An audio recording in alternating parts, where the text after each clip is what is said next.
Welcome into the CHGO Blackhawks podcast presented by DraftKings Sportsbook, America's top-rated sportsbook. Download the app and use promo code CHGO when you sign up. Thanks for joining us here on this beautiful Tuesday in Chicago. Jay Zawaski and Mario Lemieux. Hey, Mario Tirabassi are here in the Radish Garden. Yeah, we had to tend the garden. Yeah, Studio B. Greg is off building a shed, so he'll be back tomorrow. We got a lot to get to today. Before we do, make sure you smash that like button on YouTube. Make sure you subscribe to our YouTube page as well. If you're a podcast listener, make sure you are following or subscribed on your favorite podcast app. And leave us a 5-star review on Apple Podcasts or Spotify. That would be greatly helpful. I was looking at our reviews today, and we got to offset those 1-star reviews. Those people that get mad at us when we talk about children dying. We're too woke. Yeah, too woke. Yeah, too woke. So 5-star reviews, please. Tone down the wokeness, apparently. I guess so.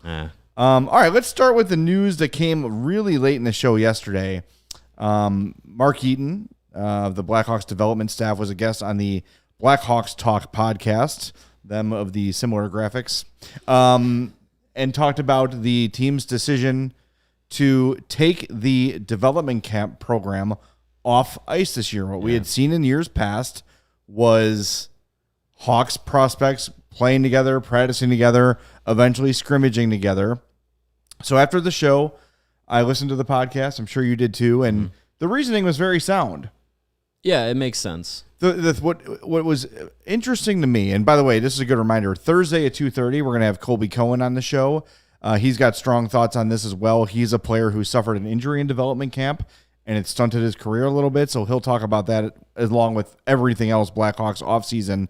So mark your calendar Thursday, 2:30, Colby Cohen. But what Eaton said was these guys are in their summer routines, and maybe they're not skating just yet, and maybe they're just doing off-ice, weightlifting, whatever, that sort of stuff. And then they see development camp coming, and they try to – he used the analogy of like cramming for an exam. So they stop doing the physical workout stuff. They just start skating because they don't want to look bad at development camp. And it kind of throws off their entire off seasons. So the thought is bring them in, work on the off-ice stuff, physically and mentally, and then keep them on their training routines. It makes perfect sense.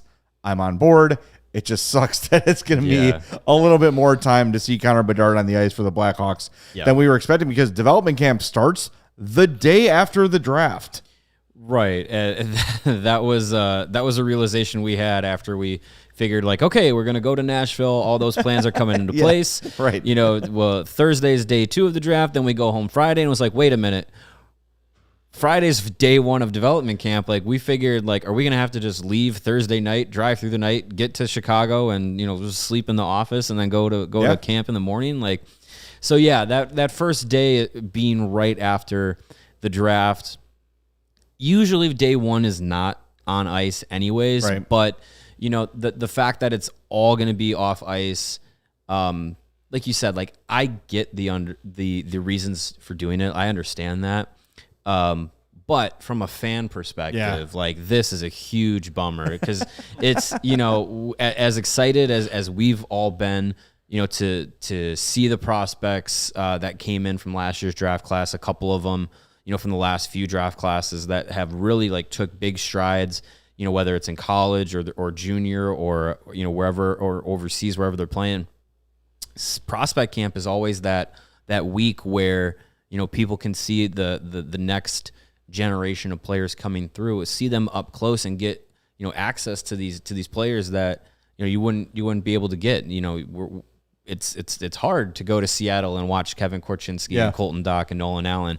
But when they come to the Fifth Third Arena, you can see them up close and everything. And knowing who is going to be at camp this year, we were talking about it. We were like, they're going to have camp at the United Center. They might as well sell tickets and put the money towards charities and stuff. Like, it's going to be a circus of fans and media as well. Like, if they had held training camp or prospect camp at Fifth Third as they usually would, I mean, there would have been media, there would have been national media, ESPN, Sportsnet, TSN, all over the country, all over the continent. It's probably some international too, coming to see Connor Bedard and in his first development camp. It would have been an absolute zoo. This coverage is going to be unprecedented because you think about it, even when Kane was number one, I would say 85% sure it was Kane. Yeah. It won, but there was talk about somebody else. Bedard is 99.9% certain the number one pick. 99.9998. Yes. Has been for 2 years. And the Hawks have grown to relevancy after 3 cups. It's just totally different. Yeah. And you're right. It's going to be the top story, not just for the Hawks, but for hockey to start the season. Like I said yesterday, if the Hawks and Oilers aren't the first game of the year next year, Connor versus Connor, on national TV, it's going to be a shock to me. Or it'll be Hawks and Penguins, or Hawks and whoever wins the cup, or whatever. Connor Bedard is going to be front and center. And the idea that just last summer, after Korchinski and Nazar and all those guys were drafted, we were conducting interviews with those guys in the lobby of Fifth Third. Yeah. People could have walked up and joined in our interviews. Tommy Hawk did on one of them. Yes, it was just like we could have done anything we wanted. There was nobody there. There was no interest. And now projecting that just 12 months down the road, you're right. I think they would have had to do it at the United Center to accommodate the demand because the parking lot of Fifth Third is maybe small. 75 spots. It's really small, and the street parking right there by Malcolm X College is not reliable at all. No. So the logistics of everything, it would have had to go to the United Center, and the United Center has their own summer schedule of concerts and events that they're working with. So even getting the ice down at the United Center would have been an absolute logistical nightmare to try and accommodate that. So as much as the reasoning comes from Mark Eaton of like, we want to focus on the off ice, on their strength, we don't want to disrupt their schedules, and focus on. One thing that he did say that I really did like is kind of focusing more on the organizational expectations of players, because what we go to with development camp, we go to the practices, we talk with the players. That's just 1 to 2 hours of their day. And it's a whole week-long process. So they're also in different meetings and going through video work, a meeting with coaches, meeting with nutritionists. And they're also just kind of going through these, not as big as the word symposium means, but it's kind of something like that, where it's just like, hey, like, you guys are on the cusp of taking that next step to being professional hockey players. And there's a whole different world that's going to be coming from college or junior or overseas. Like, so a lot of it goes into, getting these guys prepared for like adult quote unquote life. Yeah. And so getting the focus on that, still getting the focus on that, and maybe having more time to emphasize that, I think is a good thing. So as much as Eaton put out there, I totally believe it. I definitely see the value in it, but I also think they're like, what, this might be also a good reason is logistics would be a nightmare and almost unfeasible. I like that he also mentioned too that this decision was made well before the draft lottery. Just kind of keep up appearances with that. We're not hiding Connor Bedard from you guys. Sure it was. Well, you mentioned the nutrition thing, and Eaton said when he was in Philly, he got traded because he just couldn't figure out how to like stay in shape, because all he would do is leave practice and go eat pizza and cheesesteaks, because no one was there to like. I mean, I guess you'd be like, logically you should know that's not good for you, but you got to remember, Connor Bedard is 17 years old. Think about yourself as a 17-year-old. I was a fucking moron. Oh man. I mean, I still am, but way more so when I was 17. frozen pizzas would go down like that. Yeah, like it's not even. They still go down pretty easy. And remember too, with Lucas like Reichel having to learn, and it was Vlasic, right, who kind of took him in. Am I remembering that right? With Reichel? Yeah, some teammate had him this year. Was it with the Ice Hogs? I thought so.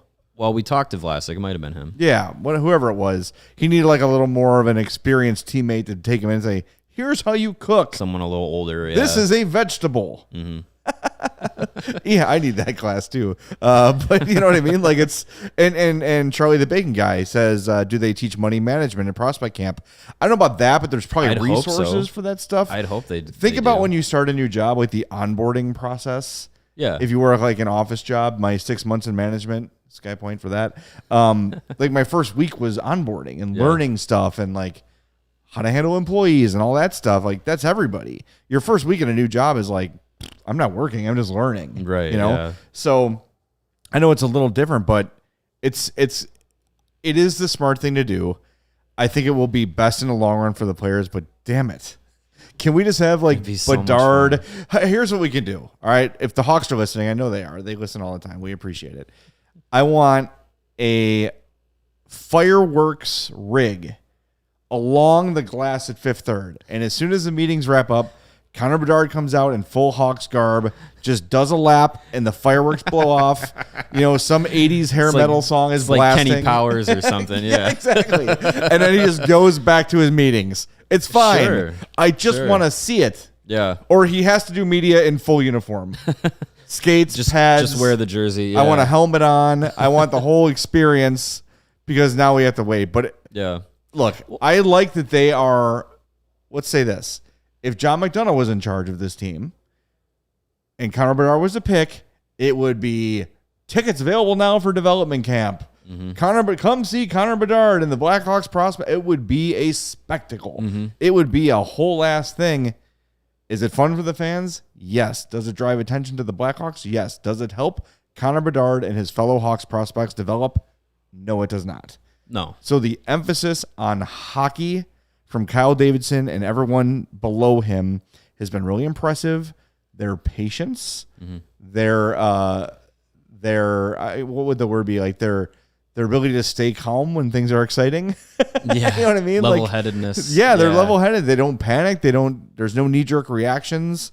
Well, and when we had him on the night of the draft lottery, he talked about how he's just like he doesn't get too excited, doesn't get too down. Like he gave us the story about like getting presents at Christmas and just be like, oh, cool. Like not really getting like super intense about, those things. And I mean, that rubs off on people. So it does seem like, he's kind of instilling in the organization a little bit more of that kind of mentality. Like, okay, like when things go really well, we need to, stay the course and appreciate what's happening, but not get ahead of ourselves. And when things are really bad, like they can always get better, and never looking at it was like, oh, now we're in the dumpster and can't get out of it or anything like that. So that's a good thing too. The one thing that I am interested about, and I have no information about this. I just wonder, maybe could the convention come back? Like, I know that was a big McDonough thing. Yeah. Like, I understand that. But now you got Bedard. Now you got these young players coming up. Like, if you want to try and reintroduce a new era of the Blackhawks to fans, why not bring back the fan access convention?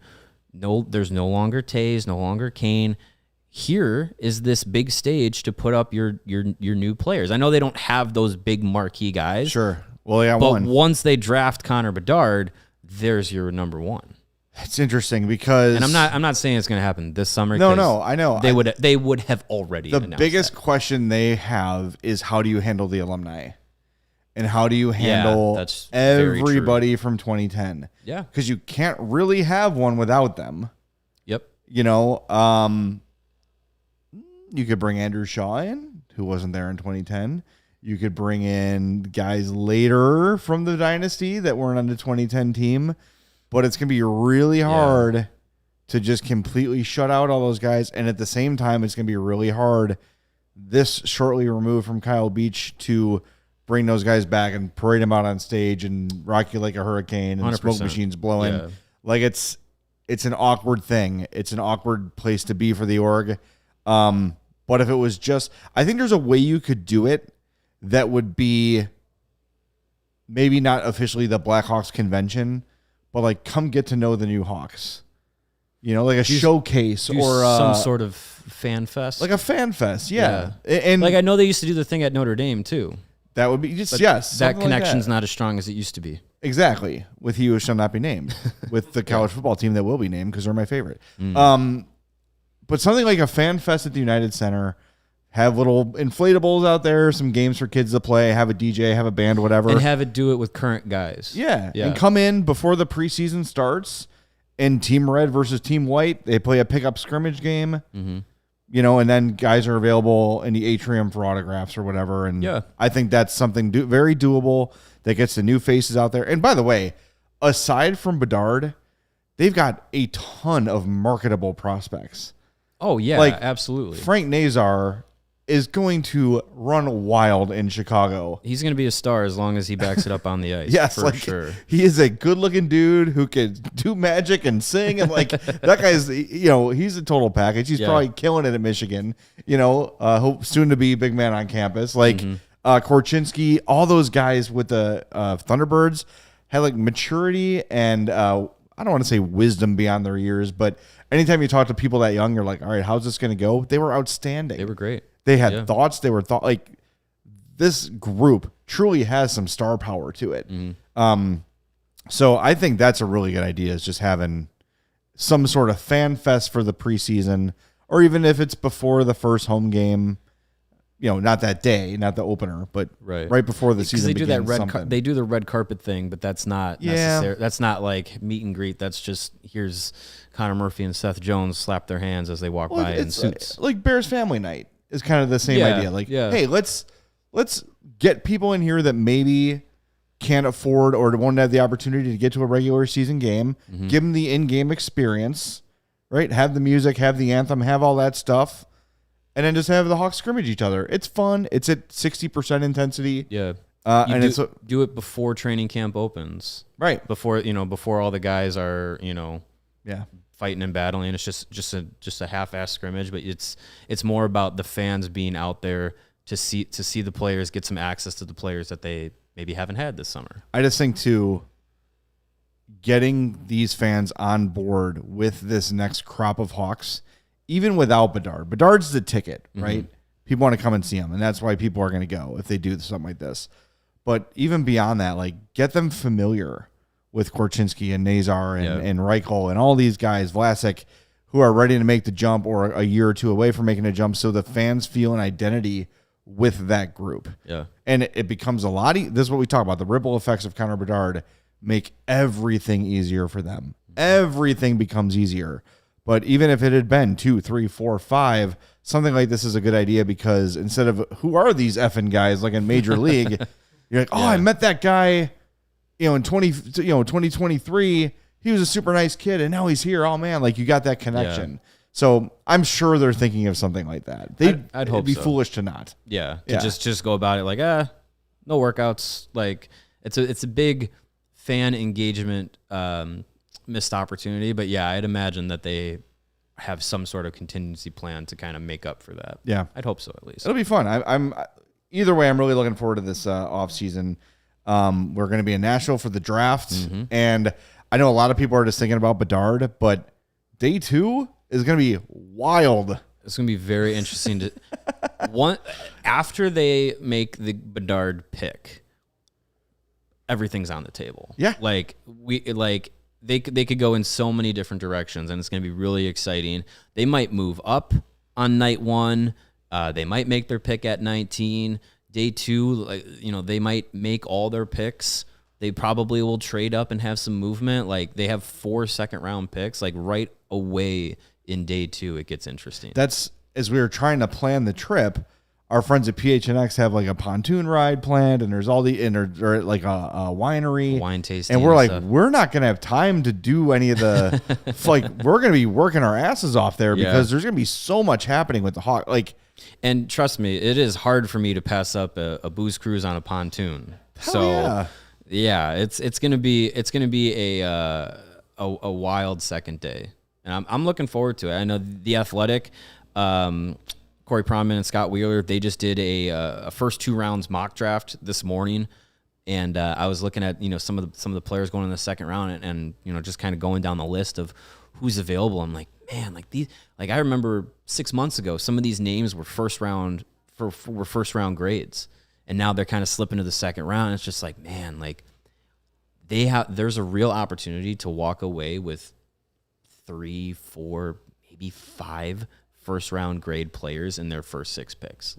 And that's crazy. And they might not make all the 6 picks, but it's just the theme of this offseason, as soon as the lottery balls came up in the Blackhawks' favor, was everything is on the table and all the options are available to you. Well, I think if you watch our draft lottery reaction show, you kind of see it unfolding in our minds as the show goes on. Mm-hmm. We're like, what about this? Yeah. And what about this? And oh my God, what about this? And now this could happen. And it just, and we're getting the news as the show goes on of the season ticket sales happening. Mm-hmm. And yeah, man, it changes everything for them. And I'm sure you're the same way. Everywhere I go, people want to talk to me about Connor Bedard. Everywhere I go, it's all I hear about. So it's great. It's a lot of fun. There's more, though, than just a draft, and we're going to get to that in a second.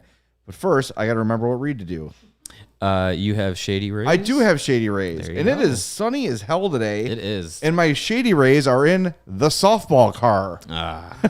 So I was tougher without my Shady Rays today. It's tough. That is a fail on my part. Take on the sun with gear built to last. Our friends at Shady Rays have you covered for the warm weather ahead with the premium polarized shades at an affordable price. I'm going to go off script because Shady Rays is so damn good.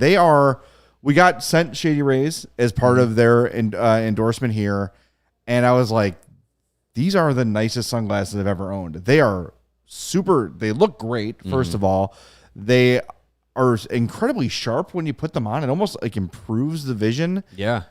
Really does a good job of keeping the sun out. I have a pair of prescription polarized glasses, and sometimes I have trouble. I can't read a screen. Yeah. If I'm checking out at a kiosk or whatever, and I have to take them off, and it's a whole thing. That's not the case with these polarized shades.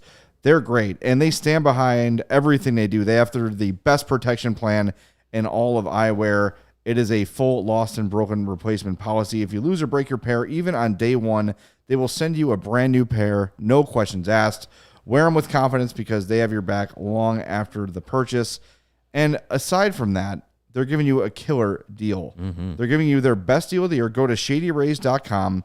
Use the code CHGO for 50% off 2 pairs of polarized sunglasses. Try for yourself the shades rated 5 stars by over 250,000 people. Yeah, don't sell them short. Yeah, and aside from just making kick-ass sunglasses, they're doing great things for the community, providing much-needed support to nonprofit partners across the U.S. through Shady Rays Impact. They're building play sets for pediatric cancer patients, to providing young adults with MS the outdoor adventure of a lifetime. They are making an impact in their community and others like it now and for years to come. Those are our friends at Shady Rays. So again, shadyrays.com, code CHGO for 50% off 2+ pairs of polarized sunglasses. Do it. Yes. Make sure before we go to Nashville, get your Shady Rays out of the softball car. Yes. We're going to need them. The softball car is very stinky right now. I imagine if it's full of softball equipment. Yeah, we're going to crack the tailgate for a while. Yeah, need to air that one out. I brought my Shady Rays with me to Arizona in a tightly packed bag. I mean, overpacked. Perfectly fine. Didn't break. Extremely durable. And it was great for the golf course. And they come in the bag that is also a wipe. Yeah. It was convenient because I was sweating all over it. Seriously, I script aside, I was so impressed by how high quality they're really nice. Charlie, the bacon guy, says he's wearing his Shady Rays now. Cool. He also said he was driving home shirtless. Yeah, we're still waiting on our Bacon Bedard Day. I mean, yeah, Bacon Day is got to get that on the calendar. Yeah, let's go, Charlie. And Nate says, I've never owned a nice sunglass before, but I feel like I need to now. Exactly. Yeah, hey, shadyrays.com. Buy 2 pairs. CHGO. Get 50% off. Do it.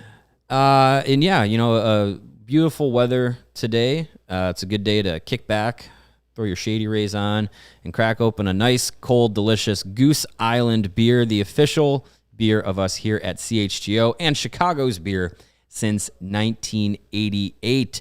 Of course, on a golden sunny day like today, the golden can of the 312 wheat ale from Goose Island shines brightly on their illustrious roster of beers. Of course, they also have the Goose IPA, a 6-time medal winner at the Great American Beer Fest, always in style with the citrus aroma and bold hop finish. The full pocket pills, an everyday beer, what the beer brewers are drinking. Of course, the Tropical Beer Hug, a dry hopped Imperial IPA with a 9.9 ABV. Dangerously easy to drink and will take care of you on a nice hot summer day. Of course, in season, you got the they had the Bull City 312. You had the Blackhawks Pale Ale, which was delicious during the season. Hopefully those come back when basketball and hockey season come back around.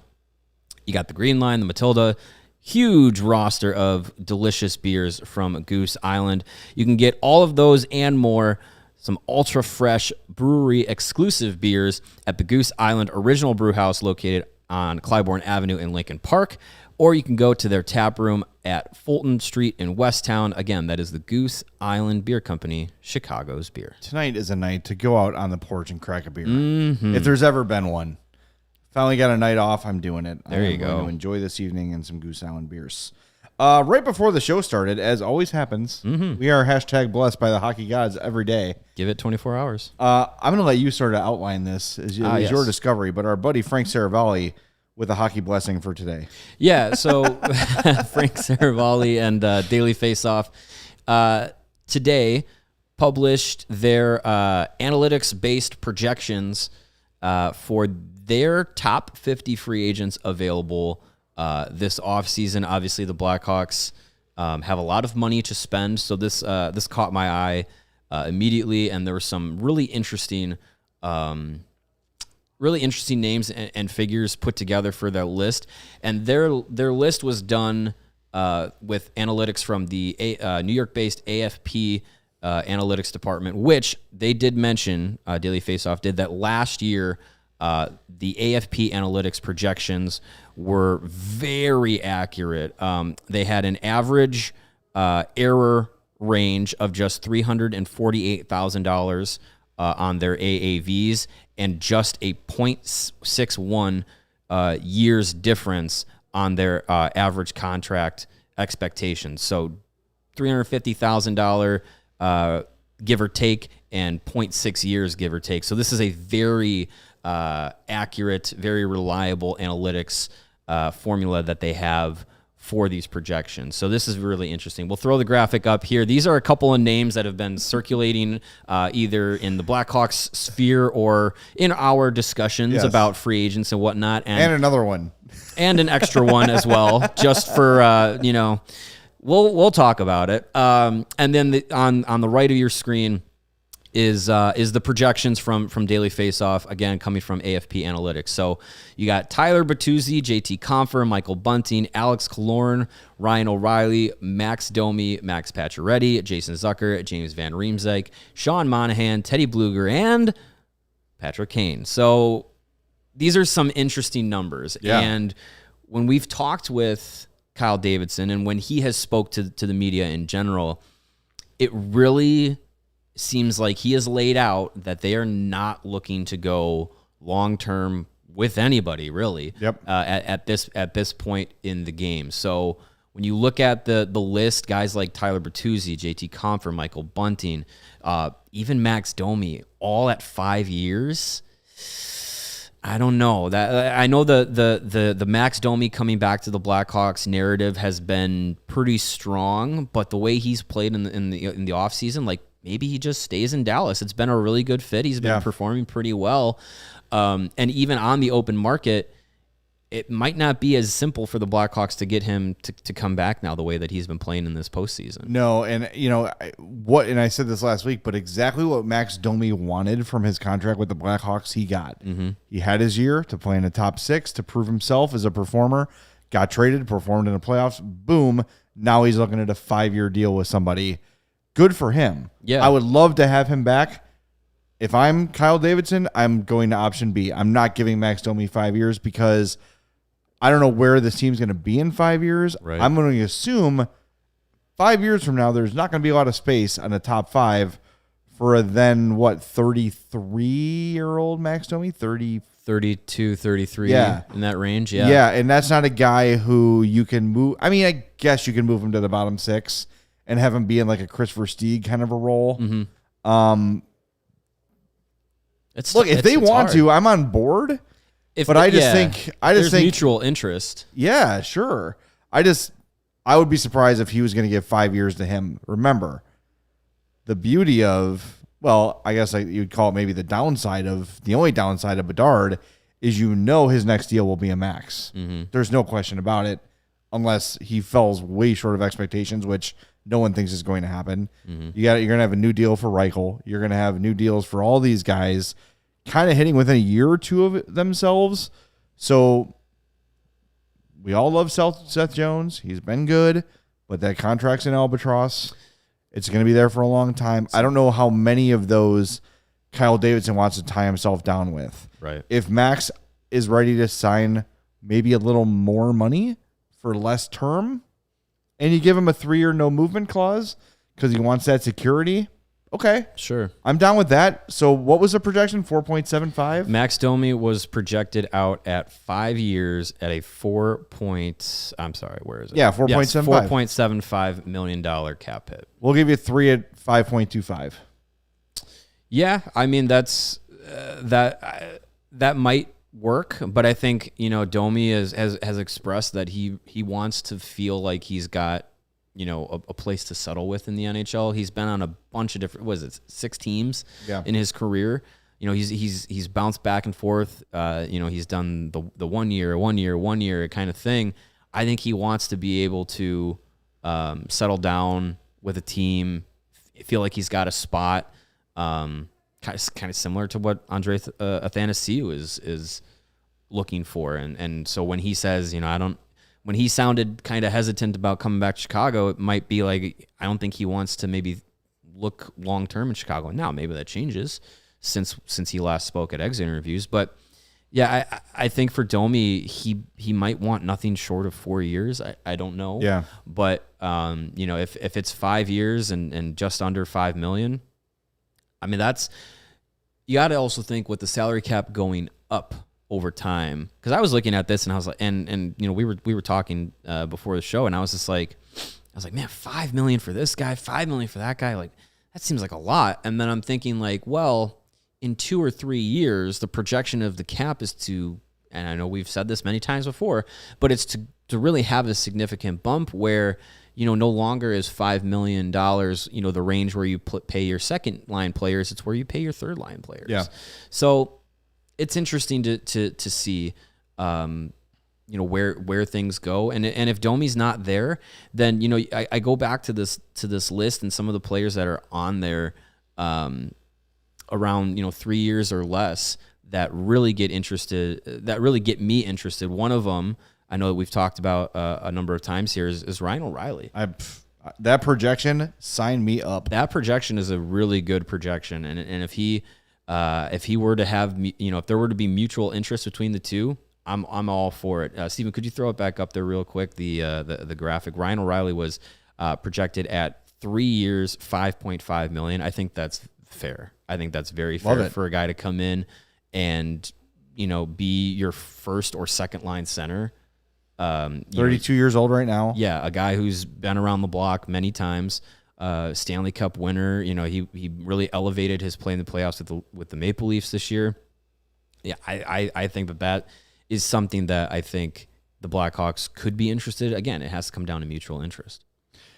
I mean, it checks a lot of boxes for me. Mm-hmm. I know the Hawks really emphasize speed, and he's not Pavel Bure by any stretch of the imagination. That's for damn sure. No. But I think every other box you want checked, he checks. When you talk about the Toronto Maple Leafs who showed up this playoff and kicked ass, and just like you said about Max Domi with the Stars, Ryan O'Reilly was among the best Maple Leafs on the ice. Yeah. And I don't know, you talk about, just as we were doing about the development camp, the off-ice stuff, I know he had the incident driving his car into a Tim Hortons whatever. I get it.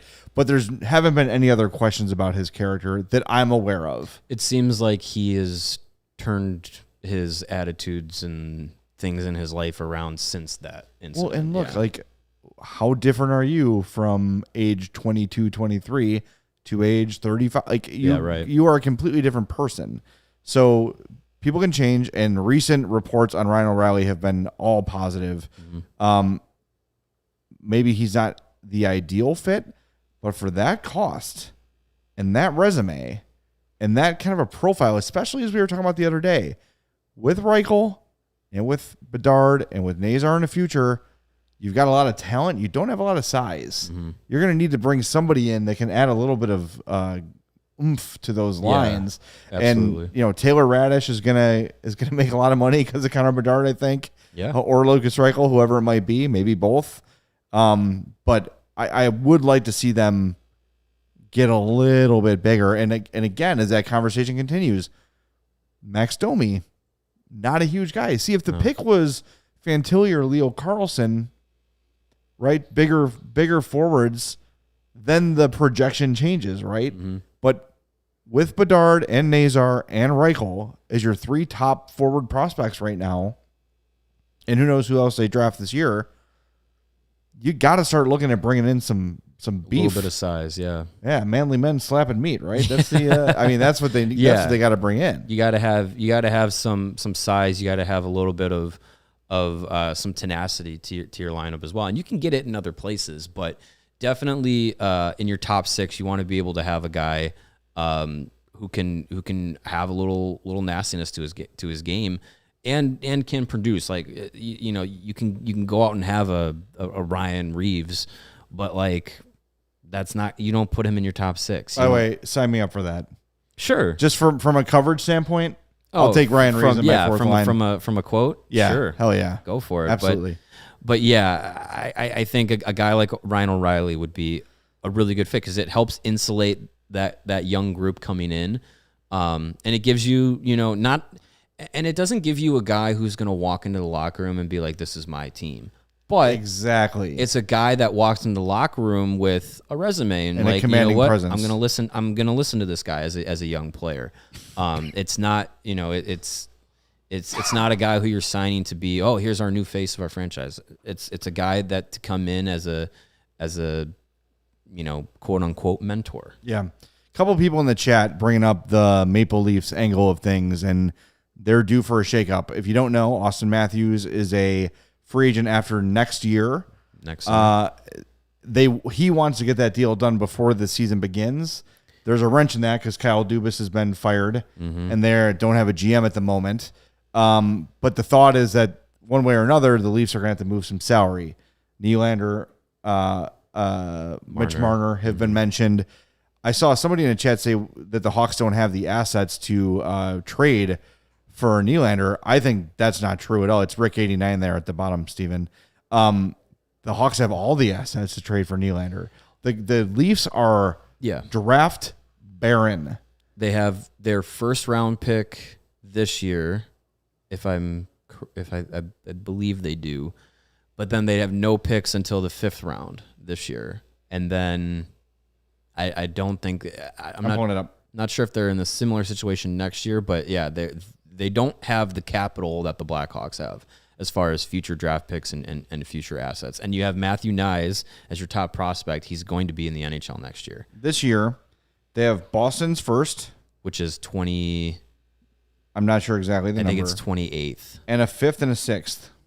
Yeah, that's it. Next year, they have their first, the Islanders' 3rd, the Hawks' 5th, their 7th, and Ottawa's 7th. Yeah. 2025, they've got a 3rd, 2 5ths, including the Hawks, a 6th, and a 7th. So Rick clarifies here. It doesn't mean that they don't have the assets. It means they're not in a position to do it. That's where I tend to fall. As much as it would be, I think, as much as I don't hate the idea of the Blackhawks saying like, let's pair Bedard with Nylander or Bedard with a Marner or something like that to go in and be like, hey, here's a guy you're going to play with for 10 years, something like that. I don't hate that idea. I also understand, like, you have 19 picks in the next 3 rounds in the next 3 drafts. Like, that goes a long way, and you don't need to oversell that just for one player. Like, you do need to continue to restock your prospect system so you don't run into a position where it's just like, crap, all our good guys are gone. Now we don't have anything. I agree with that. At the same time, though, part of the reason you gather these assets is to fast forward things a little bit. And what are the odds that, let's just play pretend, 19 and 2 seconds or whatever it might be creates someone as good as Mitch Marner or William Nylander. Yeah. Like, those guys are established. They're good. They're ready. They're young. They're not lottery tickets. And the beauty of having all those draft assets is not just to make the picks, because we've heard Kyle Davidson say it himself. Out of your typical draft class, let's say you have 1 pick, rounds 1 through 7, you're going to get 1 NHL player out of that group on average. Statistically speaking. Yeah. Now, of course, the Hawks have more, so they will get more. But still, at the end of the day, like, there's a reality. Like, Sam Renzel, a first-round pick, forget exactly where he was picked, but 25th. There's a shot he never plays an NHL game. That's a reality. Yeah. That a 25th pick in the first round does not play an NHL game. So while it's very exciting to think about, oh my God, they've got Bedard and they've got all these prospects we like and all these picks, you got to use the picks to get to add to your team now too, because the chances of every prospect hitting are very, very slim, even if you like them now. Right. I mean, go back through Hawks history and prospects. We were all very sure about Ian Mitchell. Everybody was sure about Ian Mitchell. And now he's about to become a restricted free agent. And it's like, yeah. Should they trade their rights? There's probably no interest in his rights. And he's going to walk. Yeah. He's going to be a career AHL, top pair guy. AHL guy. And then your first or second call up with injuries. It is what it is. Not everybody pans out. Yeah. So, and injuries happen and other things happen. And so for me, if there's a team that is looking to move cap and you're going to bring in a proven young commodity, I am all for it.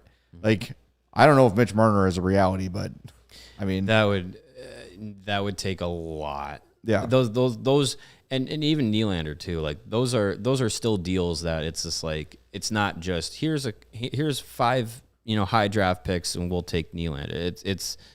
It's a lot of moving pieces. Yeah. So, but I mean, the draft days will be very interesting to see what the Maple Leafs do, because back to the point, like, they are going to have to do something. Yeah. And there's a lot of uncertainty. They don't have a GM, don't know what they're going to do with their head coach, with Sheldon Keefe. And the draft is 5 weeks away. Like, they're going to have to get somebody in quick and figure out, what they're going to do. And with Austin Matthews, he has a no trade clause kicking in on July 1st. Like, they need to get his extension done before then, or it seems like he holds a lot of leverage in what he wants to do. So from an organizational standpoint, that's in their best interest. But it's nice for the Blackhawks to be on this end of things, where it's just like, the Vancouver needs to shed money, Toronto needs to shed money, Team XYZ needs to shed money. We will take your money. Yep. We will help you shed that money at a cost to do business. So yeah, I mean, it's interesting. I think any and all options, the Blackhawks should be at least listening. A couple comments I want to get to. Mike said the Hawks don't have enough offensive talent, more skill up front. That's true, but remember, this draft is extremely forward heavy, and I would expect the first several Hawks picks to be forwards. Yeah, and we kind of said that going into last year's draft, where we were like, oh, they're thin at forward, and 2 of their first round picks of the 3 of them were defensemen. But that's because this year's draft class, by all accounts, is worse than last year's draft class as far as high-end defensemen. And the Blackhawks have a good number of defensemen that are young and that are projected to get into the NHL and play significant NHL games. Besides Reichel and Nazar, you got Bedard on the way. there's really no other high-end forward that you're that excited about. Yet. Philip Kurashev seems like he's going to be that middle lineup guy. As long as he's healthy and consistent, that's where he's going to fit in. But yeah, this year's draft, you're probably going to see, Bedard at number 1, another forward at 19, probably another forward in their next pick. Like, it's going to be a lot of, and the good thing is that a lot of those players in that first 40 to 50 range are really highly rated. So you're getting a lot of guys that when you say like, oh, top end forward talent, you're talking about guys that could eventually project to play in a top 6 role into the second round. So that's really valuable for the Blackhawks. And I think Bijan, might have been someone else, had a comment about trading for Matt Murray from the Leafs. That's the one thing I think it was Grant there that might be off the table, because you've got Mrazek, you've got Soderblom, did it last year. You've got Comesso.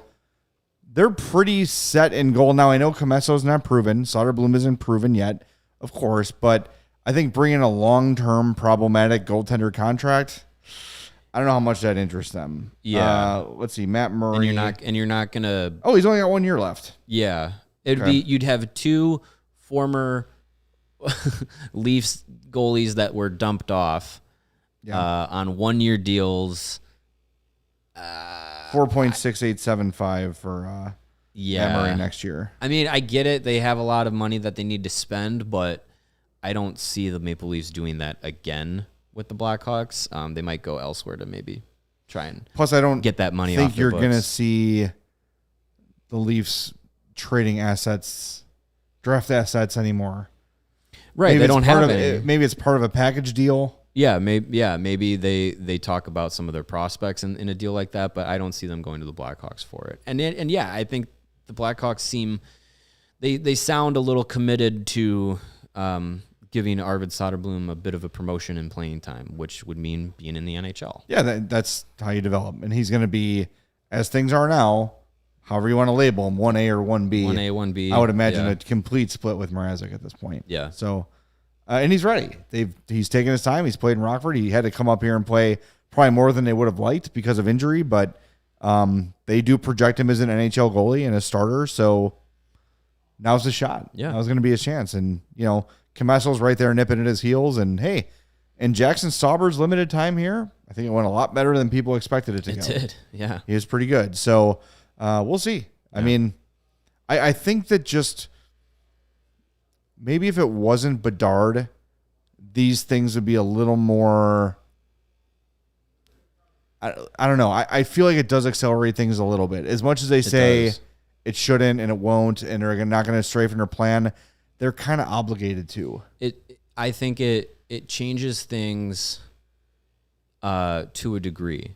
I think if they had stayed at number 3 or gone down to 4 or 5 in the draft lottery, I think we're not talking about any changes to the rebuilding plan. We're talking about next season, whoever they selected not being in the roster.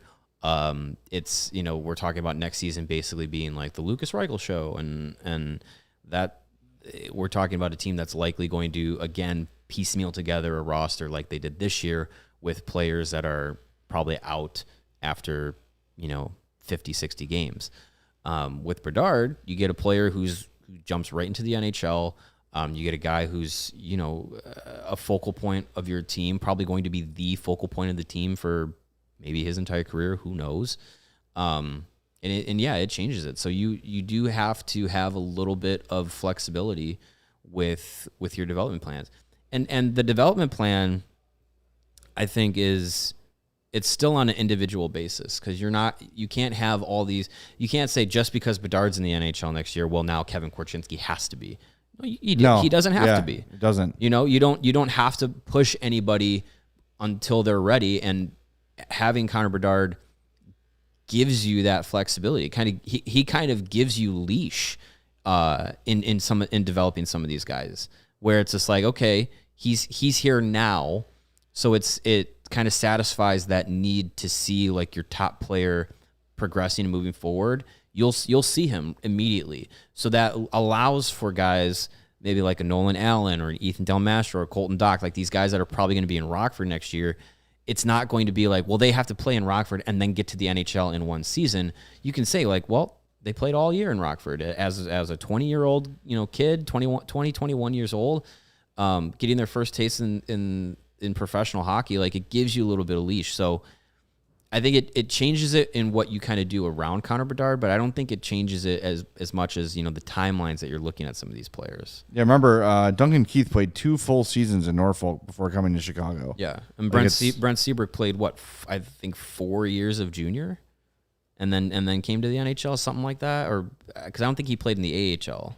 1, 2, 3, 4, 5 years with Lethbridge. Now, that first year was only 4 games, but yeah, so 4 full seasons. Yeah. Then 3 games with Norfolk, then to Chicago. Right. So the idea that, especially with Korchinski, I know someone was asking about Korchinski in the chat, especially with him, like, he was one of the, if not the youngest in his draft class last year. Yeah. So while he's had 2 full seasons in juniors, he still can go back and get plenty of development time and plenty of benefit from being back with Seattle for 1 more year, being able to play with Canada at the World Juniors, being able to be, still kind of physically develop before being thrown onto the NHL ice and being like, here, play 18, 19 minutes. Yeah, and when Mark Eaton spoke yesterday on the Blackhawks Talk podcast, he said, like, these guys have to be ready not just for the NHL season, but for the playoffs too. Like, can Kevin Korchinski right now handle Matthew Tkachuk bearing down on him on the wing? We don't know the answer to that yet. I think the answer is probably no. Probably not. Yeah. Exactly. So I think what happens, this is our official statement on Kevin Korchinski. We'll get a little poster made. Yeah. We believe he will start the season here and then go back to the Western Hockey League before they burn that first year of his contract. Yeah. I think it's 8 games, 9 games. So I would think you will see him play in the NHL this year, but not full time. Yeah. And I think Eaton also went out of his way to sort of mention how we really like the approach with Vlasic, where Vlasic 2 years ago finished the season, played well, spent most of the year in Rockford, came up at the end of the year to play a few games, and went back to Rockford for the playoffs. It sounds like the identical plan for Wyatt Kaiser. Yeah. Who came up, played well, looked good, back to Rockford, and he'll play the entire year in Rockford. That's what I would figure would be the case for him too. And I think that opens up, an opportunity for a guy like Isaac Phillips, a guy like Alec Regula, who both of them played almost all of this year with Rockford, a few games with the Blackhawks, and they're kind of on that cusp of like, okay, what are you going to be? Are you going to take that next step, or are you going to kind of get stuck in the middle ground between the NHL and the AHL? So there's, the opportunity is there for some of the young defensemen. So that's good to see. And I think it's good to have that patience in that timeline. We talked about it before, Yoki Haru, Boquist, Doc, Kirby Doc, getting those guys into the NHL so early kind of backfired. Yeah, and Frank Nova says that in the chat. He doesn't think that, Korchinski playing in the Western Hockey League is going to help him develop. Neither is getting scorched every shift by NHL studs. Yeah, you don't want to scorch the corch. You don't want kids struggling and barely hanging on. No. For what? What does that accomplish for them? Right. And another Hawks team that, despite Connor Bedard being here, will not be a playoff team. Will be a near lottery pick, barring some sort of major acquisition, like we're talking about Marner or Nylander or something like that. I think see how, and look, Bedard. Eaton said yesterday, like, we'll know. They'll show us when they're ready. Mm-hmm. Like we'll know. Like, we're not going to hold a guy back simply to hold him back. But unlike the predecessor, they're not going to call a guy up just because. Yeah. So they're not going to say, it's your time now, go do it. It's like the player has to prove it to him. Right, and not every player's development plan will be identical, nor should it be. Yeah. Guys have different attributes and they need to be, everyone develops a little bit differently. We've got a super chat from our buddy Young Dangle God who says, I can't wait to see Kaner come back to Chicago. Yes. At 3 by 757. I'm glad that he gave us his $1. Yeah, at 575 rather. So let's go back to the graphic and to the free agency board here that we've concocted. This is from Daily Faceoff, Frank Saravalli with the help of AFP Analytics. You see at the bottom there of your screen, Patrick Kane. The projection is 3 years, 5.75, which is a significant pay reduction from his $10.5 million contract that he earned with the Blackhawks and for a short time with the Rangers. That projection and that number, the door is closed on Patrick Kane from the organization. But seeing that number and seeing that term, I think is going to get a lot of people saying, well, why wouldn't he come back? 3 years with Connor Bedard and at that kind of price and all this. It's enticing. I get it. The organization and Kyle Davidson, they have shut the door behind Patrick Kane and Jonathan Toews as they have walked out of the United Center. It's not going to happen, even as enticing as that term and that money would be for Patrick Kane on the back half of his career. Yeah, you mentioned it with Ryan O'Reilly. He comes in with a presence, but he doesn't come in with, this is my locker room. Mm-hmm. Patrick Kane comes with, this is my locker room. Yep. And we talked to Alex Vlasic earlier during Rockford's playoffs, and he said, like, with Kane and Toews in there was a little bit of, like, walking on eggshells, not because they were dicks or bad leaders or anything like that, but it's just, oh, my God, that presence of those guys in this room, in that sweater, It was a lot. It's harder to find your voice when there's already voices that will speak up that are louder than you. Yeah. So I get it from that perspective as well, with what the team is trying to do, to be like, hey, we want our new players, our young players to, find their leadership opportunities. It's not going to happen with Patrick Kane in the locker room. I agree with that. The other one I wanted to mention too before we wrap up the show, this little magic nugget thrown to us by Frank Saravalli. JT Compher was a guy that we've all talked about, and I love him as a stopgap. And nothing against him, but I don't got 5 years for JT Compher. 5 years at a projected $5.3 million AAV. Like I said, like as the salary cap will go up, that $5 million range is what you're going to start seeing for your middle six, second line, third line players. But yeah, 5 years at for going to be into his 30s, JT Compher at almost $5.5 million. I mean, that's quite the investment to make. And again, I go back to, I don't think the Blackhawks are looking to make any kind of offseason moves, extensions, signings, anything beyond 3 years. I think they're likely going to look at guys for a year, 2 years at most. Maybe players who are looking to cash in on the Max Domi route. Exactly. The Max Domi route, what was supposed to be the Andreas Athanasiou route, where you come in, you play an elevated role that you aren't going to maybe get elsewhere, and now you get the added bonus of playing with Connor Bedard, might boost your numbers a little bit, then you get dealt to a contender at the deadline. There are a few players on this list that really interest me with 1 year projections. Yeah. If you want to pop that up one more time, Steven. I know we're going back and forth here. Max Pacioretty, projected 1 year, 1.15. That's David Kampf territory right there. Yeah. Max Pacioretty, he of the double busted Achilles, maybe looking for an opportunity to just play some minutes, stay healthy, and see if he's still got some juice left. That's very intriguing to me. That's a guy who's been a captain in multiple places. That is a very intriguing option out there.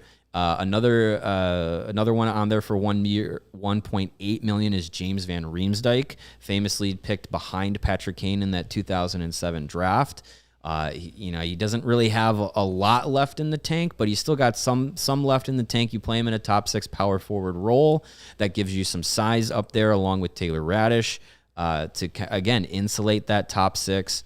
And then one more on there, again, another guy who's had some injury issues, but when he's healthy, he is a very effective player. Sean Monahan, 1 year, $2 million projection. Those interest me.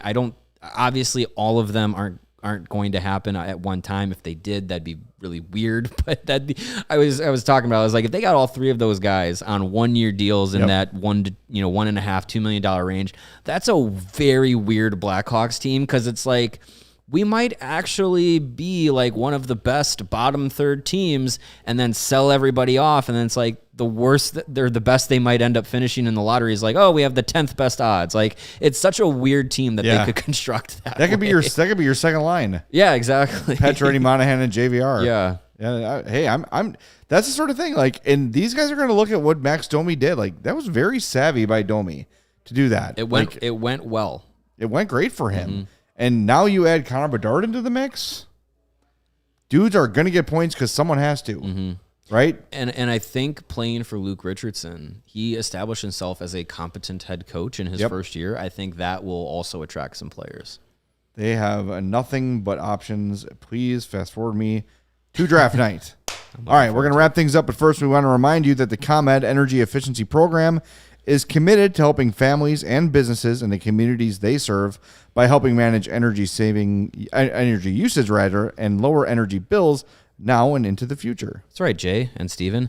ComEd offers a wide variety of incentives on lighting and other efficiency upgrades to commercial, industrial, and public sector customers of all sizes across their territory.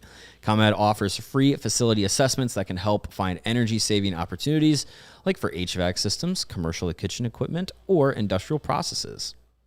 Tell me more. I will tell you more. Thank you. An authorized engineer will work with you to develop a detailed assessment plan specific to your goals and needs. These can be done in person or virtually and last approximately 2 hours. Within 3 to 4 weeks, customers will receive a report detailing energy efficiency projects that they can start working on immediately.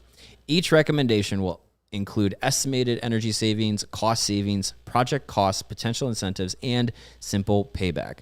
If you own a business, Steven, do not wait. Yeah, Get started saving money. Take notes. Get started saving money and energy and your monergy today. For energy saving tips, lighting incentives, or to schedule your free facility assessment, Jay, go to ComEd.com/poweringbiz. Is that ComEd.com/poweringbiz? It is, Jay. ComEd.com/poweringbiz. Schedule your appointments today. I will. I'm going to do that. Sounds good. As soon as the show is over. And guess what? The show's over. Thanks for being with us. Hey, tons of new names in the chat today. We like that. That's great. Love to see that. A lot of people asking questions we've answered many, many times. A great way, if you're new to the podcast, is to go check out some Mailbag Monday episodes. The last 2 Mailbag Mondays will probably answer all the questions you had. Yes, because we get a lot of the same questions a lot, and that's great because there's only so many stories about the Blackhawks happening right now. But those Mailbag Mondays are a really good way to catch up on Taves, Kane, Korchinski, yada, like Domi. A lot of people coming in saying, "What about this? What about this?" All the Bedard questions. Yeah, check the Mailbag Monday episodes and check out all of them. And hey, you found it today. We appreciate you. Tell a friend and make sure on your way out you smash that like button for us and subscribe to our YouTube page. Reminder: tomorrow's Wednesday. Greg is back. Thursday we're on at 2. At 2:30 we're going to chat with Blackhawks analyst Colby Cohen about all things Blackhawks. And we are efforting to get our Seattle Thunderbird trio back on the show before they head to Kamloops for the Memorial Cup. I'll take 2. I'll take 1. I'll take 3. Bring them on. We're efforting. Also, happy birthday to Steven, who had his 30th this weekend. Thank you, guys. The big 3-0. Way to go. He survived. And you're 30 and you got injured golfing. I did. That's welcome. Welcome to your 30s, buddy. The standard putter jammed into chest injury. Yeah. Just wait till your 40s when you get hurt doing nothing. Yeah. All right. We'll talk to you all tomorrow at 2. Reminder, we are presented by DraftKings Sportsbook, America's top-rated sportsbook. Download the app. Use promo code CHGO when you sign up for Mario. I'm Jay. Greg's back tomorrow on the CHGO Blackhawks podcast.